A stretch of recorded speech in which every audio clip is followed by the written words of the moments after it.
Merci d'être de notre pour vous informer. Bienvenue dans votre édition du journal. Le président de transition, président de la République, chef de l'État, général Mohamed Idriss Déby Itno, se trouve ce 30 septembre 2023 à Mongo, chef-lieu de la province du Guéra, où un accueil chaleureux lui a été réservé. Suivez le reportage de nos confrères de la présidence.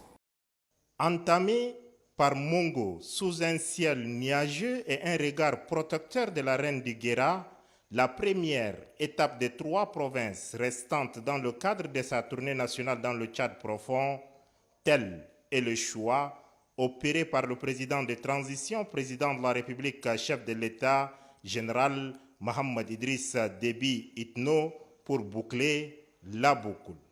Après avoir lâché 2 colombes symbolisant la paix, le chef de l'État est accueilli au pied de son avion par le gouverneur de la province, contrôleur général de police, Mohamed Togu Tchohimi. Il avait à ses côtés le ministre Moussa Khaddam, natif de la province, le commandant de la région militaire numéro 3, général Hafir Gerdi Kado, et le maire de la ville de Mongo, Abdelmalik Abdrahman Béchir. Le président de transition passe ensuite en revue la troupe qui lui rendait honneur avant de serrer ensuite les mains de tous les corps constitués venus l'accueillir. Ce sont officiers généraux, conseillers nationaux de transition, conseillers du chef de l'État, anciens ministres et anciens députés.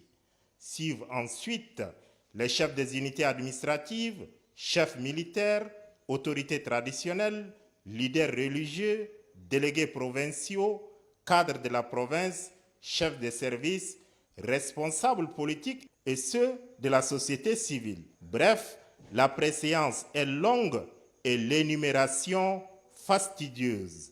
En un mot, l'accueil est enthousiaste et chaleureux.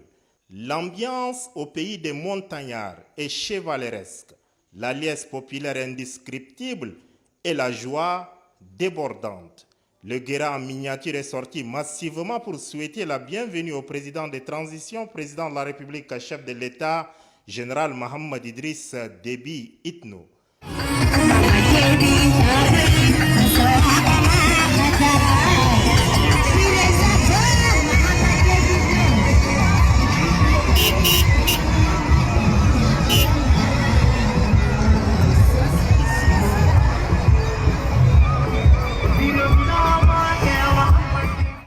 Debout sur sa voiture, le chef de l'État général Mohamed Idriss Déby Itno a rendu la politesse à ses frères et sœurs du Guéra, mobilisés dans une ferveur populaire, et cela jusqu'à la résidence du gouverneur.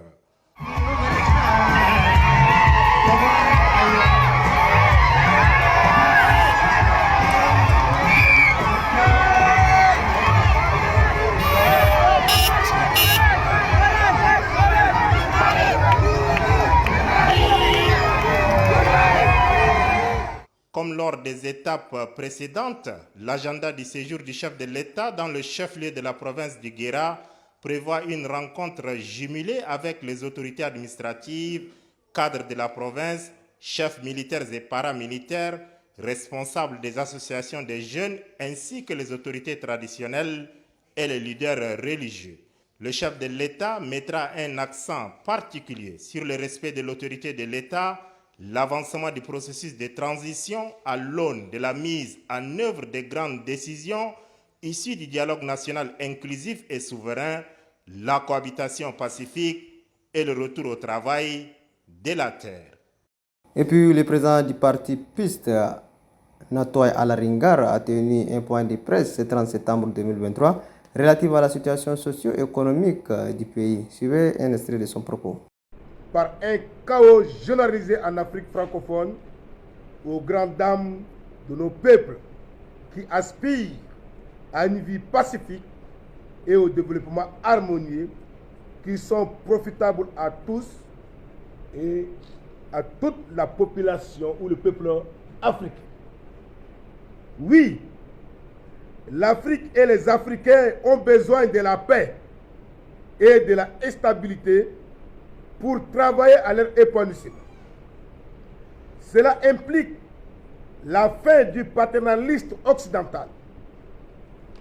Au troisième millénaire, aucune nation ne peut se targuer de vivre de l'autarcie, loin de s'en foutre.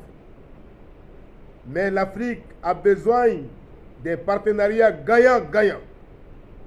À cet égard, justement, nous demandons à la France, qui est partenaire traditionnel, de s'accommoder de la nouvelle donne. Il n'y a point de sentiment anti-français en Afrique. Mais la jeunesse africaine est contre la politique rétrograde de la France. Mesdames et messieurs les journalistes, le parti PIST établit une corrélation entre l'instabilité politique dans des pays africains francophones et les fraudes électorales.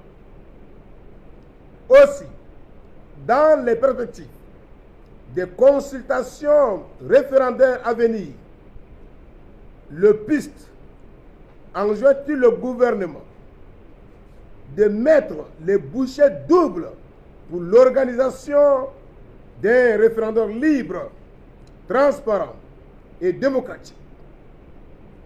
Il va sans dire qu'il est impérieux pour le gouvernement de transition de travailler à l'atteinte des résultats qui soient acceptés partout à travers une campagne de sensibilisation dynamique impliquant toutes les forces vives de la nation, notamment les acteurs politiques.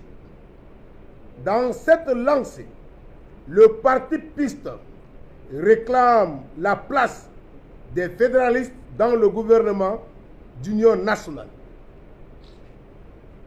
À cet effet, nous demandons au gouvernement de transition de payer une subvention forfaitaire à tous les partis légalement constitués, bien plus.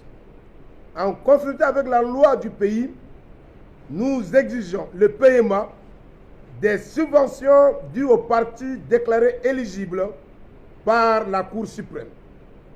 La crédibilité de cette prestigieuse institution en dépend.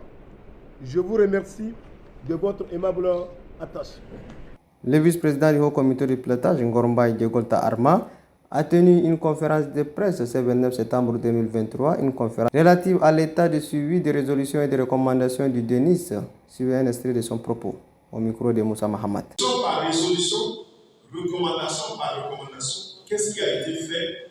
Et pour ce premier document que nous mettons à votre disposition, c'est l'état de la mise en œuvre à fin juillet 2023.